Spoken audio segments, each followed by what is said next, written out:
Hello, class. So we left off in talking about the different types of audio that you can add to a broadcast story.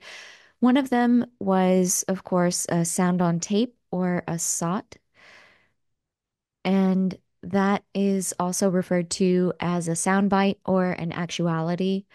And these types of sound bites are the ones that you usually hear along with a story. So it's going to be a direct quote from someone involved in the story, often a professional who's involved in it, or it could be someone like in the case of an event where it's someone who attended the event or someone who is involved in some other way. And usually for the VOSOT, so the voiceover sound on tape or voiceover soundbite, this is where we have a script, which is the voiceover part, and the script is going to be 10 to 15 seconds, and we're going to add that to a direct quote from the interview, which will be about 10 seconds. You can figure this out because it's usually about one sentence, more or less, one short phrase from the person you interviewed. Also, check your time whenever you're editing your work, and you can see how long the direct quote is. Now, in general, whenever you create a VOSOT, you want it to be about 25 or 30 seconds total.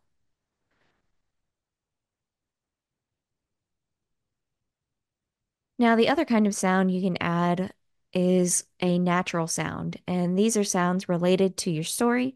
They often illustrate an idea of something that's going on. For example, if you have a story about birds and you want to talk about a specific kind of bird, then maybe you'll have that bird call in your story. Or if you're talking about a story, for example, here is one that's about a water main that burst in New Orleans or in the New Orleans area, and the person who put together the story, they actually have the sound of the water going throughout most of the story. So it illustrates the point of what's going on, the main idea, etc.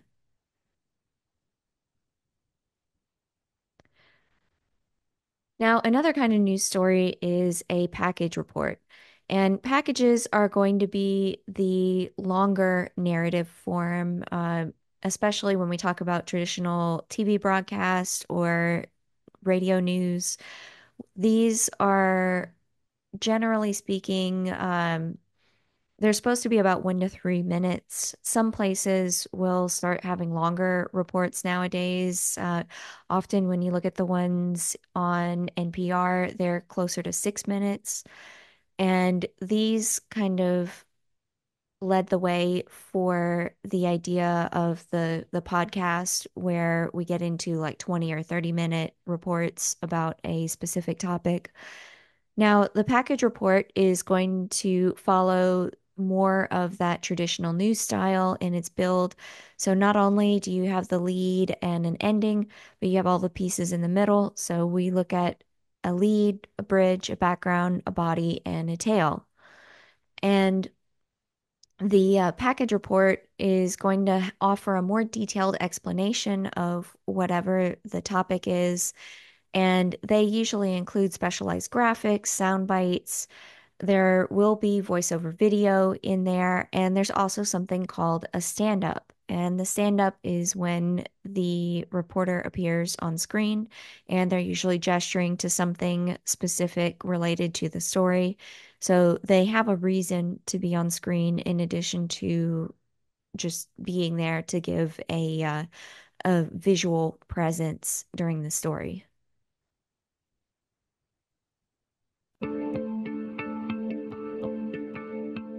On any given afternoon in an open field outside Berkman's Academy, you may find a young javelin thrower. I thought, I don't know, I was gonna take some easy way out, and find out that actually my baseball background is gonna hurt me more.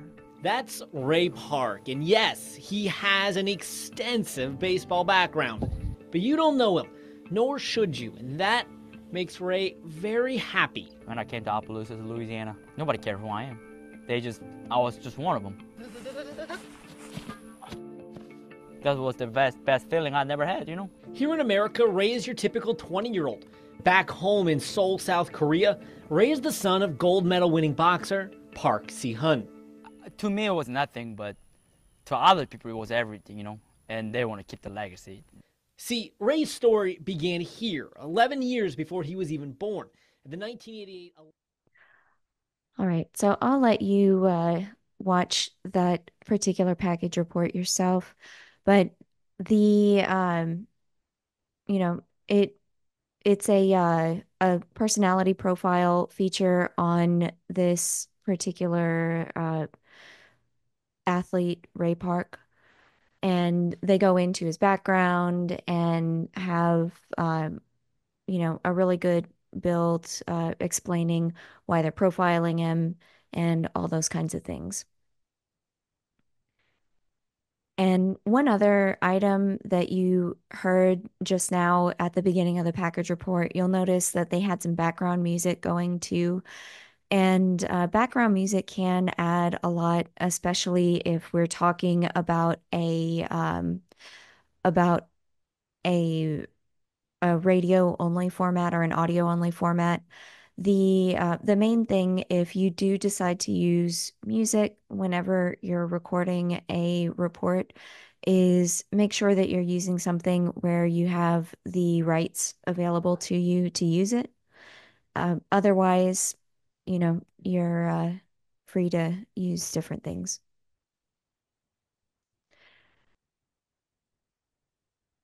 So, as I mentioned, a stand-up is something where a reporter appears on screen during a news broadcast. And of course, this is referring to TV news because you can't really do a stand-up in front of a camera if you're doing audio only. But a stand-up is where the reporter appears on the screen, and they usually appear not just to connect with the audience, but also to emphasize a certain part of a report.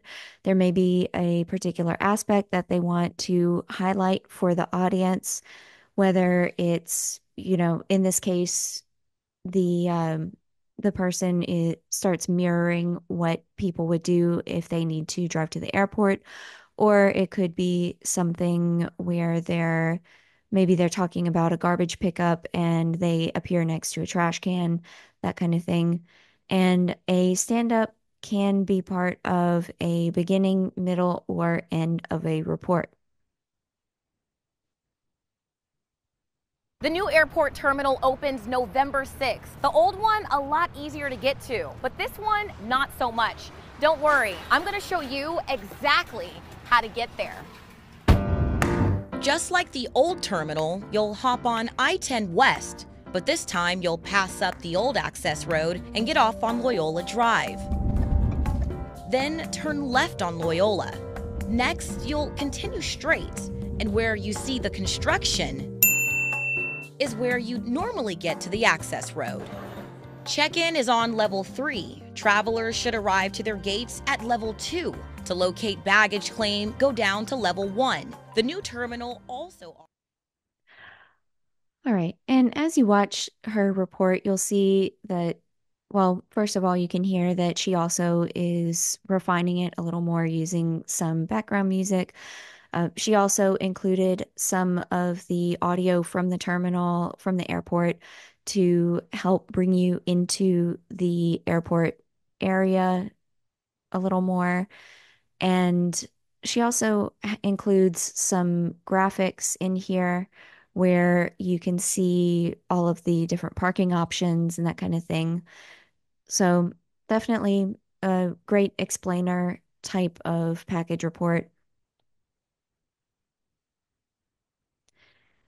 Now, a few other elements you might see in a package report are a tag, which is additional information from a reporter or from an anchor that is added after the package concludes. So the package is usually pre-recorded, and those would play, and then a tag would appear afterward as a live element.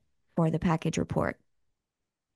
And you want to use those, especially if you have a big story where you're getting new information all the time and you want to make sure that you're giving your audience the most up-to-date pieces of information. So you might leave out a couple of elements and include them either in an intro at the before the package starts or in an outro, the tag, where you're going to include that additional information, those extra updates. Now, you also have things called sign-offs or sig-outs, and that's where someone will give their name and their station call letters. So, for example, if someone said they were finishing their report, then they would say, "This is Kentucky Dale with WXPZ." And so they've given their information and their station information. And you do that to continue emphasizing to your audience which station they're watching. A lot of times when people, especially if you're watching or listening to the news, you kind of forget which station you're listening to, especially if you have a market with two or three different local stations. Now, here's an example of a VOSOT script. So remember, that's a voiceover sound on tape or voiceover byte script. And you can see that I have some, first of all, something called a stinger indicated at the beginning. Now, remember, everything that's inside those sideways carrots is going to be either something that the crew needs to know about. So the director or the other people running the audio and video will know about this, or it's something to let your anchor know what's going on. Well, am I on camera or am I going to be behind a video or something else that's going on? So this one starts with a medical news stinger, and that's a an audio visual cue to let the audience know, hey, we have a new segment starting, we have a new story. And then you see a VO monitor. Now, this is a monitor with the voiceover video playing in it. And then next to it, in parentheses, there is a little indicator explaining what's in the voiceover video. Then we have our first line of the story. In tonight's medical minute, 24 attorneys general are rejecting a bankruptcy plan filed by OxyContin manufacturer Purdue Pharma. And just like we talked about before, when you're writing a script, since this is the name of a company, we have it in direct quotes. And since pharma might trip someone up, we have pharma written out in a pronouncer next to the actual name pharma.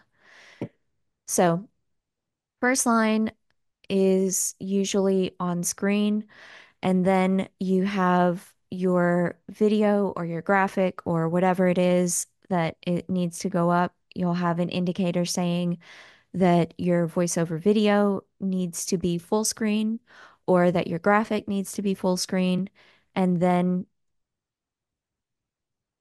oh, there you go. And then we have your super. So remember, the super or the lower third is going to be the information that will appear on the screen as the video is playing. So the super says attorneys general reject Purdue Pharma bankruptcy plan, semicolon, OxyContin lawsuits. So the semicolon indicates that the OxyContin lawsuits is going to be our kind of name identifier on the bottom of the super. Because remember, we have two or three layers for each super or lower third item.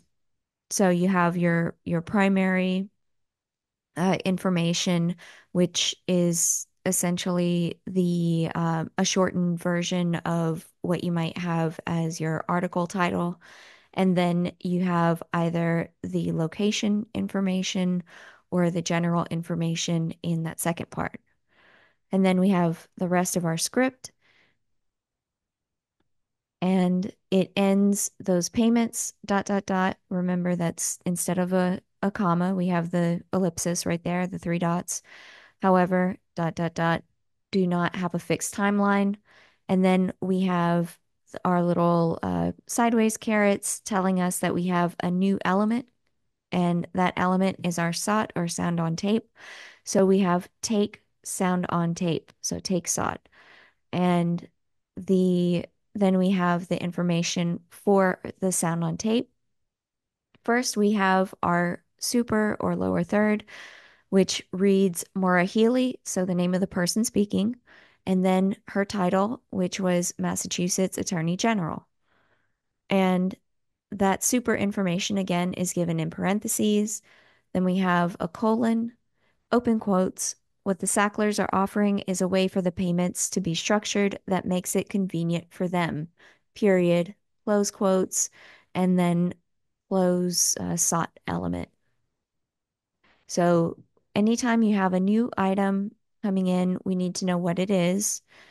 And we do that by, first of all, putting the little indicator explaining where it goes in relation to the script. And then we have a little bit of an explainer or directions next to those items. So the broadcast news format, whenever you're writing a newscast, on average, the newscast is going to be about 25 minutes long. So anytime you watch local TV news, or if you watch a or if you watch or excuse me, if you listen to a radio broadcast, you'll notice every 30 minutes, it sounds like either they're repeating stories or that maybe they're changing into a new segment or something. There's a reason for that. It's because traditionally it goes on a 30-minute cycle. And of those 30 minutes, about 25 of them are going to be stories. And that means that you have about 15 or 20 shorter stories during that 25-minute period, plus one or two package reports. And you'll probably also see something called headlines in there, and that's where they like highlight specific events. And those kinds of highlights will go at the beginning of the show and before each commercial break during the show, which, depending on what kind of program you're running, you'll have two or three commercial breaks during that 25-minute period, during that half hour. So you'll again have about 15 or 20 shorter stories. That means things like readers, graphic stories, voiceover video, and the voiceover sound on tape. And then you'll have one or two longer stories, the package reports. You'll also have weather in there too. Uh, and then you'll highlight specific stories based on what you're expecting to be the more popular stories or what your package reports are. And then you'll have features. So sometimes you'll have an ongoing series like a medical minute or a cooking segment or something, or maybe you'll have a personality profile that you'll run every like hour or so. Or so if you're working on a show where you have maybe 2.5 hours of program runtime, then you might repeat the first and third uh, half hours. So the first half hour and the third half hour would be the same, and then the second and fourth would be the same. And then you kind of do a mashup during the fifth one. So whenever you're looking at a newscast, it's going to be broken down into those 3 or 4 story blocks, and that's because of our commercial breaks.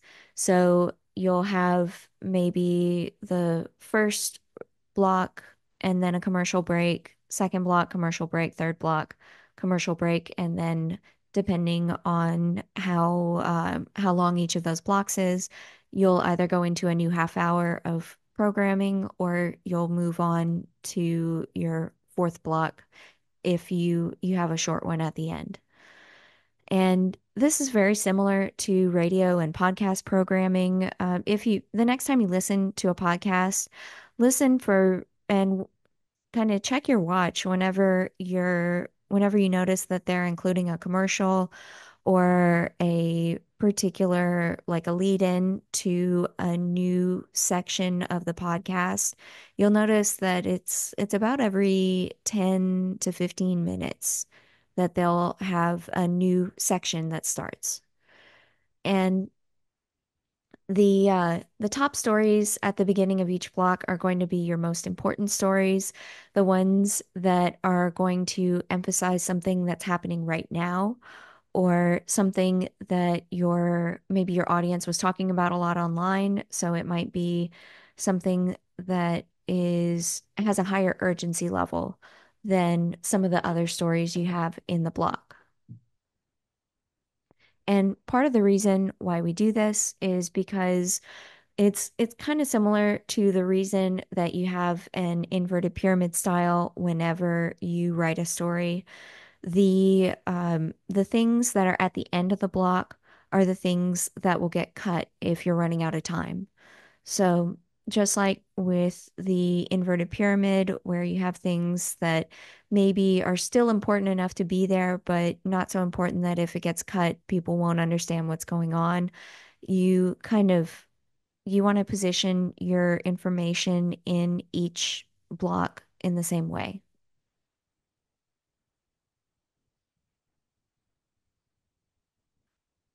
Now, generally speaking, block one is going to include your top stories.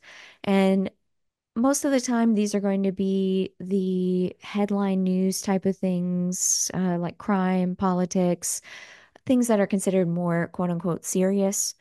And there are occasionally some exceptions. Like around here, we have a lot of festivals, and those festivals will a lot of times take precedence over the other things that are going on. However, it does depend, again, if it's something that has a high level of urgency for your audience, like if there's an active shooter thing going on, then that would be your top story. That would be the thing that you're covering right away and before you move into anything else in the show. Now, block two is usually where you have weather forecasts. It's usually the thing that most people want to see. So unless it's something like headline news level with a hurricane or tornadoes or that kind of storm watch stuff, otherwise weather goes in block two. And then blocks three and four are where we have entertainment and sports. And again, those are usually three and four. However, if there is a higher urgency to them, then they might go at the top of block one on occasion.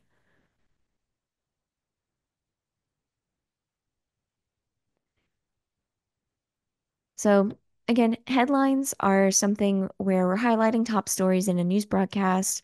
And this is usually at the beginning of the show. It tells your audience what's going on, what to expect, which things may or may not be covered that they want to know about. And they also can appear as a quick news report. Now, the difference is whenever it appears as a quick news report, as you'll see, it's appearing and giving essentially the lead of each of the stories that are being covered. Hi, Acadiana. I'm Dave Baker. It's March 24th. Here's a look at news making headlines today. Better internet access will now be available to some students on north side of Lafayette. The Lafayette Parish School Board unanimously voting to extend internet access to students who don't have digital resources and learning opportunities. While the district has provided hotspots upon request, stronger internet will allow for 24/7 access. The schools in phase one of the coverage area include Northside High, David Thibodeau STEM Magnet Academy, and J.W. Falk Elementary. Governor John Bel Edwards visiting the storm-ravaged areas of Louisiana on Wednesday. The governor declaring a state of emergency after a powerful storm caused widespread destruction in St. Bernard, Orleans, Jefferson, and St. Tammany parishes. And developing this morning, the community of Araby in St. Bernard Parish receiving some of the worst damage from Tuesday night's twister. Here's a look at the path of destruction from above. Some houses ripped right off their foundation. The parish president speaking about how they're used to recovering after severe weather. And we're also learning about a Acadiana connection to the man who was killed in Araby. Connor Lambert, a former UL student, was killed when a tornado ran through his neighborhood on Tuesday.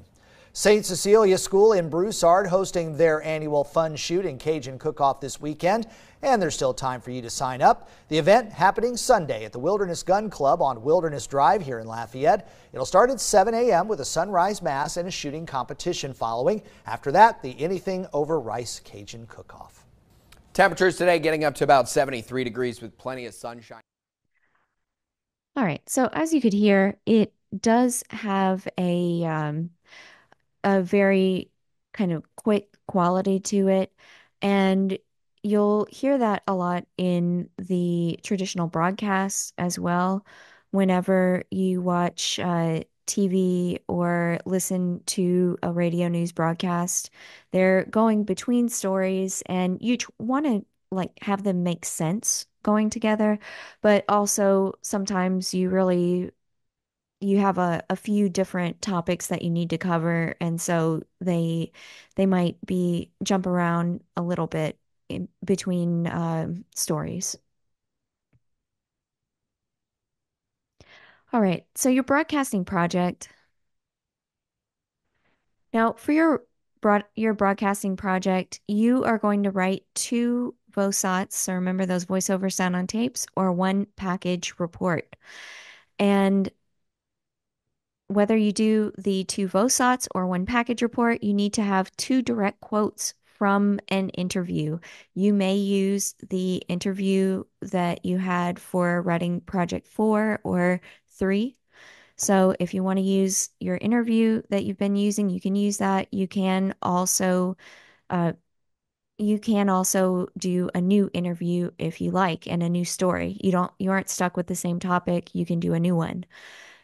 But again, whatever you decide to do, it needs to be from an interview you conducted. So make sure that you include that in there, whether you do 2 VOSOTs or 1 package report. And if you do 2 VOSOTs, each script should be adjusted based on the information provided in the quote.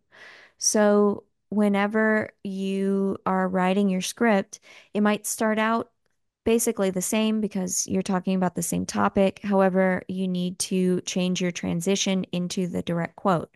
So the sentence before the direct quote comes in, you need to change it to match whoever's speaking or whatever it is they're talking about. And a reminder for your broadcast script, remember to write in the present tense, review the other VOSOT script elements, and make sure you still include your 2 references.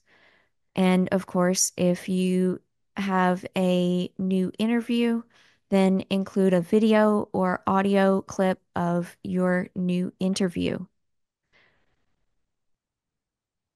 Now, with that in mind, there is going to be a class participation portion to this particular project where you are going to block out your stories into a newscast.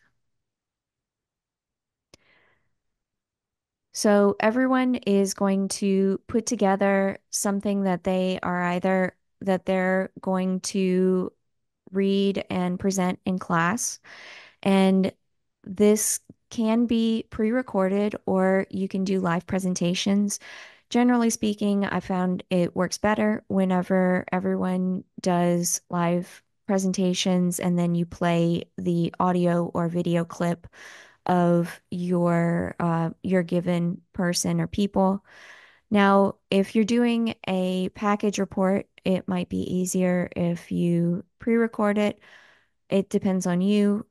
You are able to use a visual aid with it. I encourage you to use one. So if you have a picture or something else to begin your broadcast or for your story, then you can use that video or that picture. Now, I do give you some suggestions for free editing software so you can have something put together. Now, you can use Canva if you want to. You can also use Audacity, which is an audio editor. It is free to use. You can also use Lightworks, which is a quick video editor. GarageBand would be another one for audio, or if you have a video editing program on your computer. Clipchamp is another one that you can use. It's a browser-based video editor. All right, so for your homework, finish reading chapters 8 and 11 and start your broadcast writing project. And I will see you in class.